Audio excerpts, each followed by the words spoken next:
रखा जब मेरे नबी ने दुनिया में कदम तो पत्थर तक कलिमा पढ़कर मुसलमान हो गए। प्यारे नाजरीन, हजरत आमिना रजी अल्लाह ताला अन्हा फरमाती हैं कि जब मेरा बच्चा मेरे पेट में था तो मुझे बड़ी अजीब अजीब चीजें नजर आती थीं। अगर मैं घर से बाहर निकलती तो एक बादल का साया मेरे ऊपर आ जाता और मुझे धूप बिल्कुल महसूस न होती। अगर मैं पानी भरने के लिए जमजम के कुएं की तरफ जाती तो रास्ते के पेड़ अपनी टहनियां मेरे सामने झुका देते, जैसे मुझे सलाम कर रहे हों। मैं हैरान होती कि ये सब सिर्फ मेरे साथ ही क्यों हो रहा है। जब मैं जमजम के कुएं के पास पहुंचती तो नीचे का पानी अपने आप ऊपर आ जाता और बिल्कुल मंडेल तक भर उठता। फिर मैं अपने हाथों से ही बाल्टी पकड़कर पानी निकाल लेती। मक्का की औरतें मुझे कुएं के पास रोक लेती और जाने न देती। वो कहती, ए आमिना, तुम थोड़ी देर और यहीं खड़ी रहो, वरना तुम्हारे जाने से पानी वापस नीचे चला जाएगा और हमें पानी भरने में बहुत मुश्किल होगी। इसी तरह हजरत आमिना रजी अल्लाह ताला अन्हा फरमाती है कि मैं सुना करती थी कि जब बच्चा पेट में होता है तो माँ को बहुत तकलीफें झेलनी पड़ती हैं।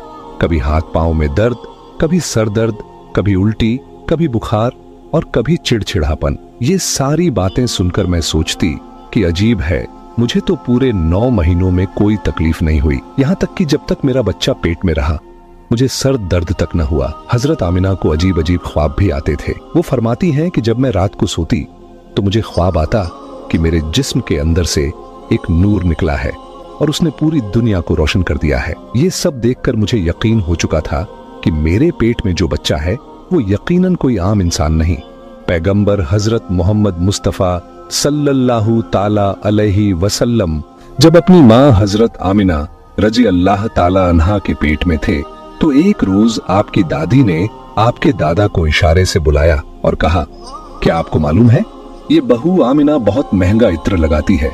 मैं तो परेशान हो चुकी हूँ, आप जरा आमिना से इस बारे में पूछिए। ये सुनकर आपके दादा ने कहा, इस बारे में तू ही पूछ लेती, तूने क्यों नहीं पूछा? तो आपकी दादी ने कहा, मैंने कई मर्तबा कोशिश की, लेकिन जब भी मैं आमिना के सामने जाती हूँ तो उसका नूरानी चेहरा देखकर खामोश हो जाती हूँ। आमिना के चेहरे पर इतनी चमक आ गई है कि मैं कुछ पूछ ही नहीं पाती, आप ही जाकर पूछ लीजिए। ये सुनकर आपके दादा ने कहा, तू औरत जात है, घर में रहती है, लेकिन मैं मर्द हूँ, घर से बाहर निकलता हूँ, मक्का में कुरैश का सरदार हूँ। जो भी मुझसे मिलता है पूछता है, ए अब्दुल मुत्तलिब, तुम्हारे घर से इतनी इत्र की खुशबू कहाँ से आती है? और हाँ, एक अजीब बात यह है कि इत्र की खुशबू वहीं से आती है जहां आमिना जाती है।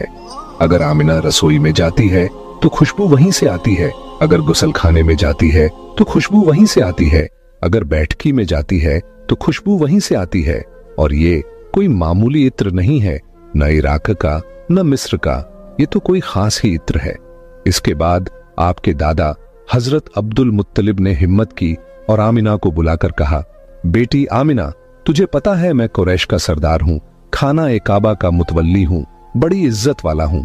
जहां भी जाता हूँ लोग पूछते हैं, ए अब्दुल मुत्तलिब, तेरे घर से इत्र की खुशबू कहाँ से आती है? बेटी, मैं तो इत्र नहीं लगाता, तेरी माँ भी इत्र नहीं लगाती, तू ये इत्र कहाँ से लाती है? ये सुनकर हजरत आमिना की आंखों में आंसू आ गए और वो बोली, अब्बा जान, मैं आपको क्या बताऊं, मैंने सारी जिंदगी कभी कोई इत्र नहीं लगाया, मुझे अच्छे और बुरे इत्र की पहचान भी नहीं, मैंने आज तक किसी इत्र वाले से इत्र नहीं खरीदा। मगर अब्बा जान, मैं आपको एक राज की बात बताती हूं। फिर हजरत आमिना ने अपने पेट पर हाथ रखा और कहा, अब्बा जान, ये सब इस आने वाले मेहमान की बरकत है, आपने तो सिर्फ खुशबू महसूस की है, अगर मैं आपको और बातें बता दूं तो आप मुझे दीवानी कहेंगे। ये सूरज कई बार मुझे सलाम करता है, ये चांद कई बार मुझे सलाम करता है, और यही नहीं, जब मैं सोती हूं तो ऐसी ऐसी औरतें मेरे सामने खड़ी होती हैं जिन्हें न मैंने कभी देखा और न आपने। वो औरतें मेरे ऊपर हवा करती हैं। हुजूर सल्लल्लाहु अलैहि वसल्लम के दादा हजरत अब्दुल मुत्तलिब दिन रात काबे के पास जाकर काबे का गिलाफ पकड़कर रो रो कर दुआ करते, या अल्लाह, मेरा बेटा अब्दुल्लाह इस दुनिया में नहीं रहा मगर उसके घर एक बच्चे की पैदाइश होने वाली है। या अल्लाह, इस बच्चे की हिफाजत फरमा और मेरे अब्दुल्लाह की नस्ल बाकी रखना। हुजूर सल्लल्लाहु अलैहि वसल्लम के सारे चाचा इसी इंतजार में रहते थे कि उनके भाई अब्दुल्लाह के घर बच्चा कब पैदा होगा। यहूद